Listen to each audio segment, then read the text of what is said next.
This channel does not promote any violent, harmful, or illegal activities. All content provided by this channel is meant for an educational purpose only. Jayanta সিংয়ের কীর্তির শেষ নেই। এবার আড়িয়াদহের বাহুবলীর প্রাসাদোপম বাড়ির খোঁজ পেল TV9 Bangla. পুকুরের একাংশ বুঝি অট্টালিকা বানানোর অভিযোগ, সেই প্রাসাদে বসেই নাকি অপকর্ম। প্রাসাদোপম বাড়ি তৈরির টাকার উৎস কি, উঠছে প্রশ্ন। কোনো বৈধ প্ল্যান ছাড়াই বিলাসবহুল বাড়ি জয়ন্তর, স্বীকার করলেন খোদ কামারহাটি পুরসভার চেয়ারম্যান গোপাল সাহা। জয়ন্ত কোনো প্ল্যানই জমা দেয়নি, TV9 বাংলাকে জানালেন গোপাল। এতদিন কি করছিল পুরসভা? জলাশয় বুঝি অট্টালিকা, এতদিন কিছুই জানতো না পুরসভা? জয়ন্ত সিং এর হোয়াইট হাউসে থাকা দামি গাড়ি এখন চর্চায়। জানা যাচ্ছে গাড়িটি জয়ন্ত সাগরেদ সৈকত মান্নার নামে রেজিস্টার্ড। 2022-এর 8ই জুলাই গাড়িটি রেজিস্টার্ড হয়। সৈকত জয়ন্তর অনুগামী। ইতিমধ্যেই তাকে গ্রেপ্তার করেছে পুলিশ। খুন হওয়ার আশঙ্কা করছেন তৃণমূল সাংসদ সৌগত রায়। TV9 বাংলায় তাঁর দাবি, মঙ্গলবার মধ্যরাতে হঠাৎই অজ্ঞাত পরিচয় একটি নম্বর থেকে তাঁর কাছে ফোন আসে। জয়ন্তকে না ছাড়ালে গুলি করে দেওয়ার হুমকি দেওয়া হয় বলে অভিযোগ। জয়ন্ত গ্যাংয়ের সন্ত্রাস, ফুঁসছেন তৃণমূলের প্রাক্তন কাউন্সিলররা। আতঙ্কে কামারহাটির প্রাক্তন কাউন্সিলর সুবীর বোস। ভয়ে সিটিয়ে কামারহাটি 15 নম্বর ওয়ার্ডের প্রাক্তন কাউন্সিলর দেবাশিস মহাপাত্রও। অভিযোগ, সুবীর বোসের বাড়িতে হামলা চালিয়েছিল জয়ন্ত গ্যাংই। মুখ্যমন্ত্রী দায়িত্ব দিয়েছিলেন ফেরহাদকে, তাও সুরাহা হয়নি। দলের বিরুদ্ধে TV9 বাংলা বিস্ফোরক তৃণমূল নেতা। জয়ন্ত সিংয়ের আরও এক সাগরেদ প্রসেন ওরফে লালটু। সূত্রের খবর, জয়ন্তের নির্দেশ মতন সাজা দেওয়ার নির্দেশ পালন করতো এই প্রসেন। কাকে কোন পদ্ধতিতে সাজা দিতে হবে প্রসেনকে নির্দেশ দিত জয়ন্ত। কোন প্রমোটার কোথায় ফ্ল্যাট বানাচ্ছে, কার থেকে জমি কিনছে, সব নজরদারি দায়িত্ব ছিল লালটু। আড়িয়াদহে চ্যাংদোলা করে পেটানোর ভিডিও শেয়ার করার জন্য রামপুরহাটের এক কলেজ ছাত্রকে তলব পুলিশের। বিজেপির দাবি, ভিডিও পোস্ট করার জন্যই থানায় ডেকে ওই ছাত্রকে চাপ দেওয়া হয়। সোশ্যাল মিডিয়ায় অডিও শেয়ার রাজ্য বিজেপির, যা পুলিশ কর্মীর সঙ্গে ওই কলেজ পড়ুয়ার কথোপকথন বলে দাবি পদ্ম শিবিরের।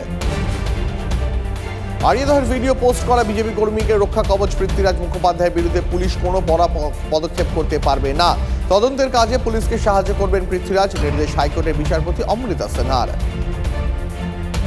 জয়ন্ত গ্যাংয়ের অত্যাচারের সিরিজ ভাইরাল, অবশেষে মুখ খুললেন মুখ্যমন্ত্রী। মমতা নিশানায় অর্জুন সিং। 2021 সালের ভিডিও দেখিয়ে ভোটে তৃণমূলকে ড্যামেজের চেষ্টা।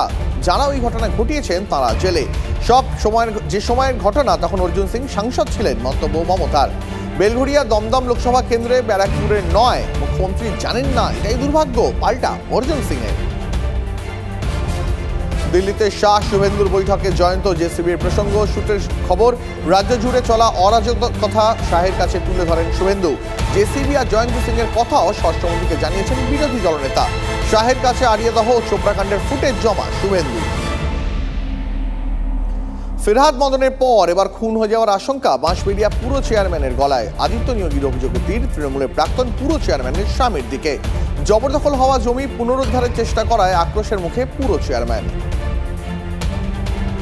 হাইকোর্ট চত্বরের করিডোরে আইনজীবীকে হুমকি দেওয়ার অভিযোগ। মামলা তুলে নিতে হুমকি আইনজীবী ও আইনজীবীর মা বাবাকে। ব্যক্তিগত জমিতে সরকারি জলের ট্যাঙ্ক বসানো নিয়ে মামলা তোলার হুমকি। অভিযুক্ত হিঙ্গলগঞ্জের যোগেশগঞ্জ পঞ্চায়েত উপপ্রধান তৃণমূল নেতা। মামলা থেকে সরে দাঁড়াতে চাপ মামলাকারীর আইনজীবীকেও। চিকিৎসক পড়ুয়াদের আন্দোলনে অবশেষে টনক নড়ল স্বাস্থ্য ভবনের ডিএনডি হোমিওপ্যাথি কলেজের উন্নয়নে 44 লক্ষ টাকা বরাদ্দ। হস্টেলের বেহাল দশা নিয়ে বিক্ষোভ। বুধবার অধ্যক্ষের ঘরের সামনে অবস্থানে বসে চিকিৎসক পড়ুয়ারা।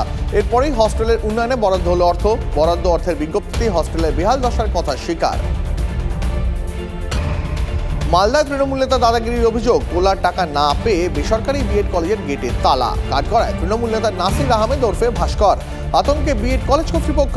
ঘটনা তদন্ত শুরু করেছে পুলিশ প্রশাসন। অভিযুক্ত নেতার খোঁজে চলছে তল্লাশি। শাসক দলের নিজেদের কাজে আটকে পথশ্রী প্রকল্পের কাজ। বিধায়কের গোষ্ঠী বনাম প্রাক্তন ব্লক সভাপতির গোষ্ঠীর দ্বন্দ্বে আটকে কাজ। রাস্তায় কোন পক্ষ আগে মাটি ফেলবে তা নিয়ে তুঙ্গে কাজিয়া। ঠিকাদারকে হুমকি দেওয়ার অভিযোগ। মুর্শিদাবাদের রেজিনগরে রাস্তার কাজ বন্ধ হওয়ায় বিপাকে আমজনতা। নিম্নমানের সামগ্রী দিয়ে পথশ্রী রাস্তা তৈরি করার অভিযোগ। প্রতিবাদে আরামবাগের আরান্ডির মেহেদি চকে রাস্তার কাজ বন্ধ করলেন এলাকাবাসী।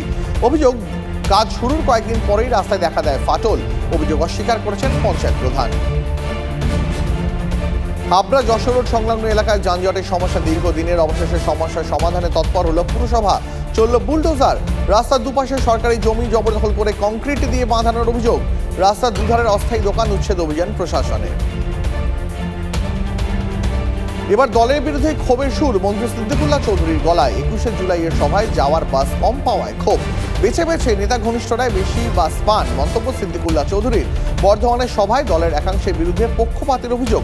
বিষয়টিকে অবশ্য গুরুত্বই দিলেন না একই মঞ্চে থাকা মন্ত্রী অরূপ বিশ্বাস। জমি কেলেঙ্কারির অস্বস্তি এড়াতে এবার দেবাশিস প্রামাণিকের পর আরও এক শাসক নেতাকে বহিষ্কার। ধৃত ডাবগ্রাম ফুলবাড়ি সাংগঠনিক ব্লকের সহ সভাপতি গৌতম গোস্বামী। জলপাইগুড়ি জেলা তৃণমূল তাকে বহিষ্কার করল। গৌতম গোস্বামী দেবাশিস ঘনিষ্ঠ হিসাবেই পরিচিত। আইসিডিএস সেন্টারে খিচুড়িতে টিকটিকি, রীতিমতো চাঞ্চল্য মুর্শিদাবাদের ফারাক্কা ব্লকের দুর্গাপুর এলাকায়। নয়নসুখ শ্রীমন্ত পাল প্রাথমিক বিদ্যালয়ে শিশুদের খিচুড়িতে টিকটিকি। এক শিশু বাড়িতে খিচুড়ি নিয়ে গিয়ে টিকটিকি দেখতে পায়। খবর পেয়ে তড়িঘড়ি ঘটনাস্থলে পৌঁছন ফারাক্কার সিডিপিও ও স্বাস্থ্যকর্মীরা। তদন্ত শুরু করেছে জেলা প্রশাসন। দুটি বাসের রেষারেষিতে পিষে গেল 15 বছরের এক কিশোর। কলকাতা বাসন্তী হাইওয়ে অবরোধ করে বিক্ষোভ স্থানীয় বাসিন্দাদের। বাসন্তী হাইওয়ের হারোয়ার ঘোষপুরের কাছে দুর্ঘটনা, এলাকায় ব্যাপক উত্তেজনা। রাস্তায় গুঁড়ি ফেলে টায়ার জ্বালিয়ে বিক্ষোভ। প্রাথমিক নিয়োগ দুর্নীতি মামলায় ওএমআর শিট উদ্ধার করতে মরিয়া সিবিআই। 3 দিন ধরে একই বেসরকারি সংস্থায় টানা তল্লাশি। তল্লাশিতে বাজেয়াপ্ত 2টি সার্ভার। ফরেনসিক বিশেষজ্ঞদের সঙ্গে নিয়েই সিবিআই এর তল্লাশি। নিট ইউজির প্রশ্ন ফাঁস হয়েছে, তবে তা একেবারেই স্থানীয় স্তরে সমাজ মাধ্যমে তা ছড়িয়ে পড়েনি। সুপ্রিম কোর্টের রিপোর্ট পেশ সিবিআই এর। ইতিমধ্যে প্রশ্ন বিক্রির অভিযোগে বেশ কয়েকজনকে গ্রেপ্তার করেছে সিবিআই। এই মামলায় আগেই শীর্ষ আদালতে হলফনামা জমা করেছে কেন্দ্র ও ন্যাশনাল টেস্টিং এজেন্সি। এবার শীর্ষ আদালতের রিপোর্ট পেশ কেন্দ্রীয় তদন্তকারী সংস্থার।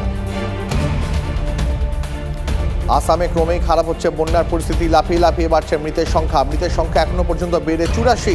বন্যা দুর্গত কমপক্ষে 14 লক্ষ মানুষ। আসামের 10 জেলার অবস্থা সবচেয়ে খারাপ। বিপদসীমার ওপর দিয়ে বইছে ব্রহ্মপুত্র।